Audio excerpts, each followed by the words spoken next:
अर्पित रायबरेली की एक कॉलोनी में रहता था। उसके घर में थी उसकी पत्नी गीता और जवान बेटी मायशा। अर्पित कार के पार्ट्स बनाने वाली एक कंपनी में काम करता था। 5:30 बजे वो नाश्ता करने बैठता। दरवाजे से न्यूज़पेपर उठा लाओ। मैंने दरवाजा खोलकर देखा था, न्यूज़पेपर अभी नहीं आया है।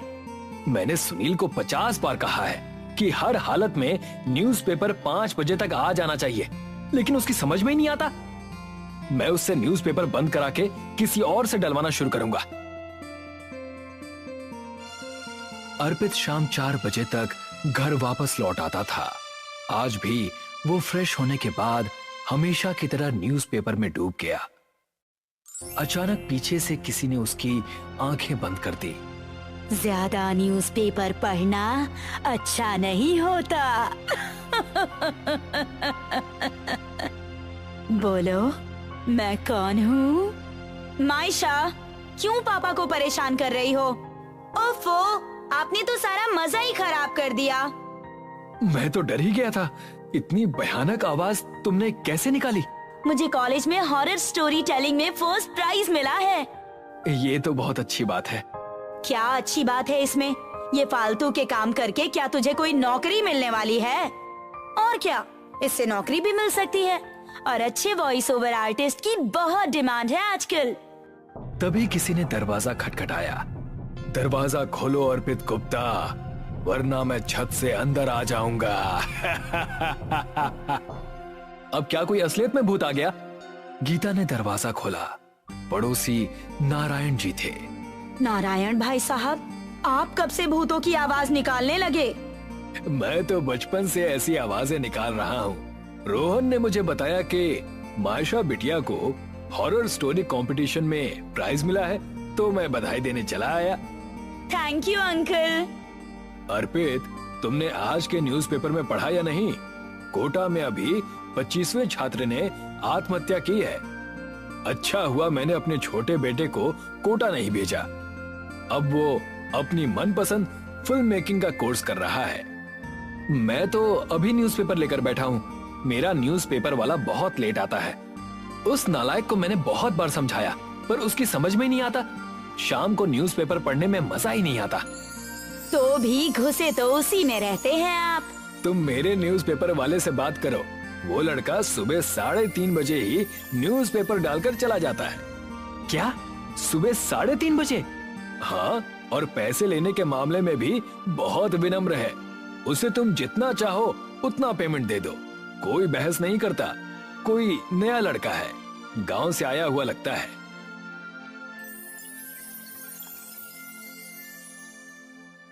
अगले दिन अर्पित रात में 3 बजे उठकर सड़क पर खड़ा हो गया और न्यूज़पेपर वाले का इंतजार करने लगा। अचानक हवाएं तेज हो गईं, आंधी जैसी चलने लगी। लगता है मौसम खराब होने वाला है। हवा में उड़ते हुए एक न्यूज़पेपर अर्पित की तरफ आया। न्यूज़पेपर ने अर्पित के चेहरे को पूरा लपेट लिया। अर्पित का दम घुटने लगा। तभी किसी ने न्यूज़पेपर को अर्पित के चेहरे से हटाया। सामने एक लड़का खड़ा था। क्या आपको ही न्यूज़पेपर चाहिए? नारायण अंकल ने बताया था। हाँ, मुझे ही चाहिए। ये लो, एडवांस में 500 रुपए। इसकी जरूरत नहीं है, आप महीना होने पर पैसे दे देना। तुम इतनी जल्दी न्यूज़पेपर डाल रहे हो, इसीलिए इन पैसों को रख लो। अगले दिन से रोजाना 3:30 बजे न्यूज़पेपर अर्पित के दरवाजे पर आ जाता। अर्पित बहुत खुश था। अब वो न्यूज़पेपर पढ़ने के बाद ऑफिस जाता। लेकिन मामला तब कुछ अजीब सा हो गया जब न्यूज़पेपर धीरे धीरे रात में और पहले आने लगा। पहले 3 बजे, फिर 2 बजे और फिर रात के 1 बजे न्यूज़पेपर दरवाजे पर जोर की आवाज से गिरता। रात के 1 बज रहे हैं। इतनी रात को ये लड़का न्यूज़पेपर कैसे डाल जाता है? क्या ये रात में सोता नहीं होगा? ये इतनी जोर से दरवाजे पर न्यूज़पेपर मारता है कि मेरी तो नींद ही टूट जाती है। आप इससे कहिए ना कि 4 बजे के बाद न्यूज़पेपर डाला करे। अगले दिन जब 1 बजे न्यूज़पेपर की आवाज आई तो अर्पित तुरंत दरवाजा खोलकर बाहर गया, लेकिन बाहर गली में कोई नहीं था।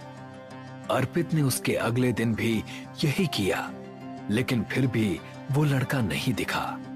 ये लड़का इतनी जल्दी गायब कैसे हो जाता है, कुछ समझ में नहीं आ रहा। आपने उसका मोबाइल नंबर नहीं लिया? नहीं, नंबर लेना तो मैं भूल गया। अरे इस लड़के ने नींद खराब कर रखी है। कल से मैं रात को दरवाजे के बाहर ही बैठूंगी। आप सो जाना, क्योंकि आपको तो ऑफिस जाने के लिए सुबह जल्दी उठना होगा, हैं?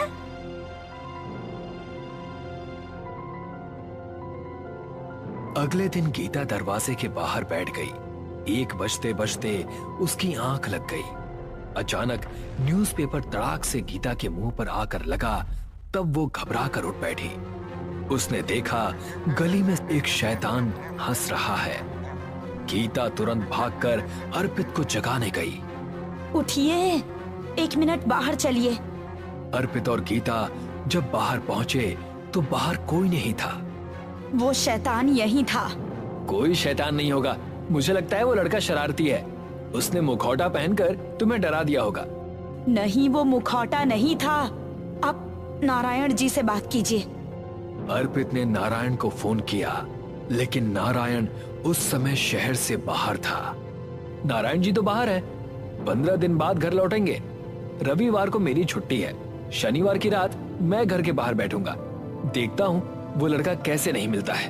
2 बज गए हैं, अब तो सोने का भी मन नहीं हो रहा। गीता बेड पर लेट गई और अर्पित उसके सामने चेयर पर बैठकर अखबार पढ़ने लगा। गीता को अखबार में शैतान का चेहरा दिखाई दिया। शैतान के हाथ अखबार से बाहर निकले और उसने गीता के पैर पकड़ लिए। गीता चीख पड़ी, क्या हुआ? अखबार में शैतान था, उसके हाथ बाहर निकले थे। तुम्हारा दिमाग खराब हो गया है? मैं यहीं बैठा हूँ, मुझे शैतान दिखाई नहीं दिया और तुम्हें दिख गया। तुम्हारी नींद ठीक से पूरी नहीं हो पा रही है, इसीलिए इस तरह के वहम तुम्हारे दिमाग में पैदा हो रहे हैं। तुम उस अखबार वाले को दिमाग से निकाल दो, मैं उसे देख लूंगा। अगले दिन शाम को अर्पित ने एक सीसीटीवी कैमरा अपने दरवाजे पर लगवा दिया। कैमरे का फोकस गली में था, जहां से न्यूज़पेपर वाले न्यूज़पेपर फेंकते थे। अगले दिन ऑफिस जाने से पहले अर्पित ने सीसीटीवी फुटेज चेक की। वीडियो में बिना सिर का एक धड़ अखबार डाल कर गया। देखिए, ऐसा दृश्य कभी आपने देखा है क्या? लेकिन ये शैतान तो नहीं है। शैतान नहीं है, लेकिन इसका सिर कहाँ गायब है? आप अकेले बाहर उस लड़के से बात करने मत जाइएगा, नारायण जी को आने दीजिए। उधर अर्पित की बेटी मायशा अपने रूम में हॉरर स्टोरी टेलिंग की रिहर्सल कर रही थी। पीटर और गरिमा अपने बेसमेंट में गए। वहाँ एक बक्सा रखा हुआ था। बक्से का ढक्कन ऊपर नीचे हो रहा था। पीटर और गरिमा डरते डरते बक्से के पास पहुँचे और उन्होंने ढक्कन उठाया। वहाँ पर एक भयानक चुड़ैल खड़ी हुई थी और वो चुड़ैल बोली, मुझे तुम दोनों का सिर खाना है। मायशा के कमरे में एक बक्सा रखा हुआ था। उस बक्से का ढक्कन ऊपर नीचे होने लगा। मुझे बाहर निकालो, मुझे भी कहानी सुननी है। लगता है पापा इस बक्से के अंदर छुप कर बैठे हैं। और मुझे डरा रहे हैं। मायशा ने बक्सा खोला तो शैतान खड़ा था।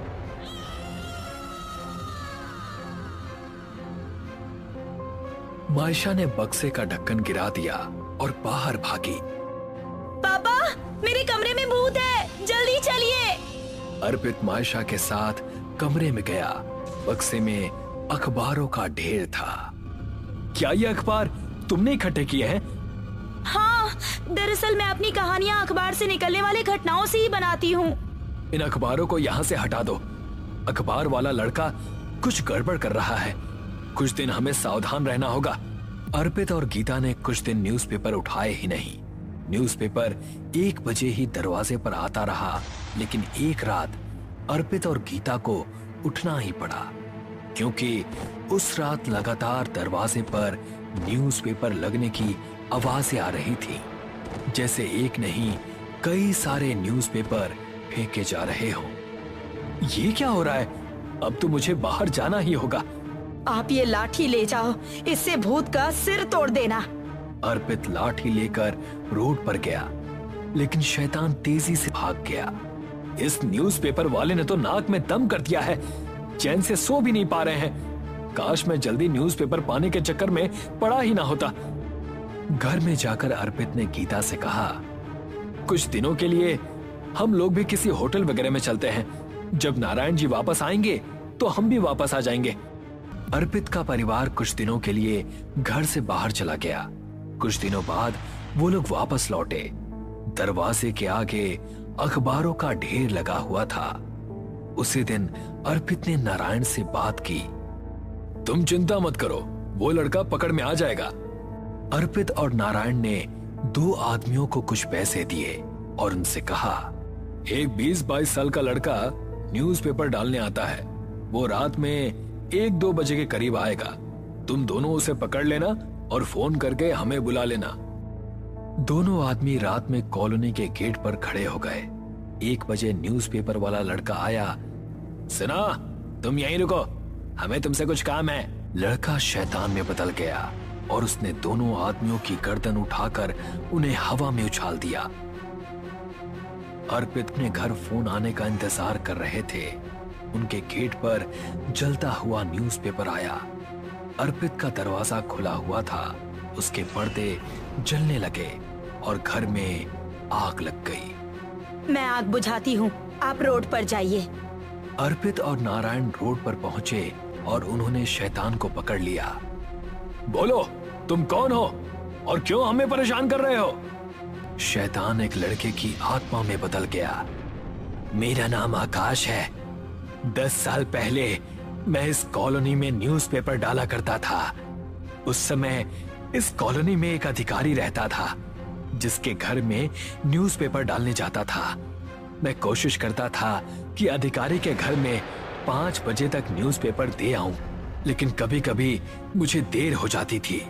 जिस दिन भी न्यूज़पेपर लेट होता, उसके अगले दिन अधिकारी मुझे बहुत डांटता। एक दिन मेरी उससे लड़ाई हो गई। उसने मुझे थप्पड़ मारा तो मैंने उसे कुछ गालियां बक दी। अधिकारी बहुत गुस्से में आ गया और उसने गला दबाकर मेरी हत्या कर दी।